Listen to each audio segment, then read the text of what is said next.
Dobrodošli na Jezikomat, kanal na kojem rješavate svoje jezične dvojbe.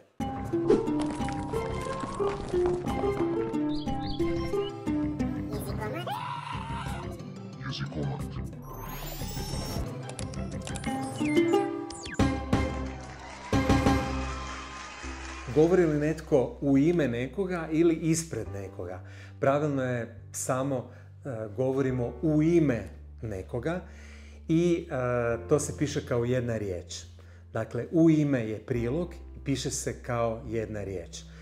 Naprimjer, predsjednik Hrvatskog sabora, on govori u ime Hrvatskog sabora, iako sam to sada izgovorio tako da osjećate da sam izgovorio prijedlog i imenicu, ipak to pišemo kao jednu riječ i ima značenje priloga. Naime, kada bismo pisali odvojeno, pa na primjer u rečenici zagledao se u neko ime na papiru, zagledao se u ime na papiru, jer je na papiru bilo napisano neko ime koje je u nekome izazvalo neke asocijacije. Dakle, to dvoje moramo moći razlikovati i zato se ovaj prilog u ime, kako netko govori, on govori u ime Hrvatskog sabora, u ime neke institucije, ustanove, nekog trgovačkog društva, zato se to piše zajedno, spojeno, kao jedna riječ. Prije nekoliko dana ministrica bivša turizma, ministrica Nikolina Brnjac, imenovana je od Europskog parlamenta za potpredsjednicu nekog povjerenstva i u novinama je i u medijima, u mnogim medijima bilo je pogrešno napisano da je ona imenovana ispred Europskog parlamenta. Čini nam se kao da se osoba nalazi ispred Europskog parlamenta i da je u tom trenutku dok se ona nalazila ispred Europskog parlamenta imenovana na tu dužnost. Dakle, nije pravilno to reći, općenito nije pravilno to upotrijebiti, nego samo u ime.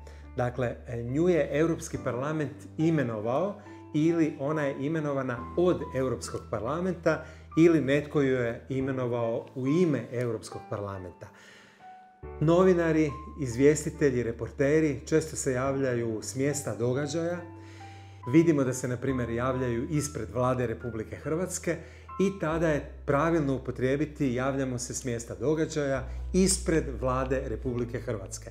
To podrazumijeva da ćemo moći na temelju toga zaključiti da osoba ne govori u ime Vlade Republike Hrvatske, da nije ovlaštena od Vlade govoriti, davati neko priopćenje, izjavu ili izvještaj, nego se nalazi ispred zgrade koja je sjedište Vlade Republike Hrvatske.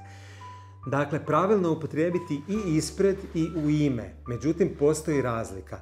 Ako se nalazimo ispred institucije fizički, onda ćemo reći nalazimo se ispred institucije, javljamo se ispred institucije, govorimo ispred institucije.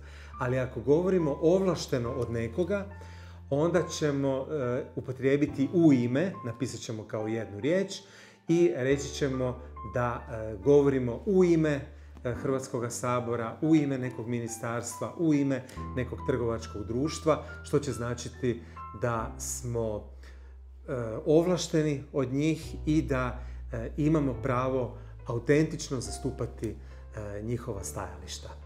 Hvala vam lijepa na gledanju i vidimo se opet.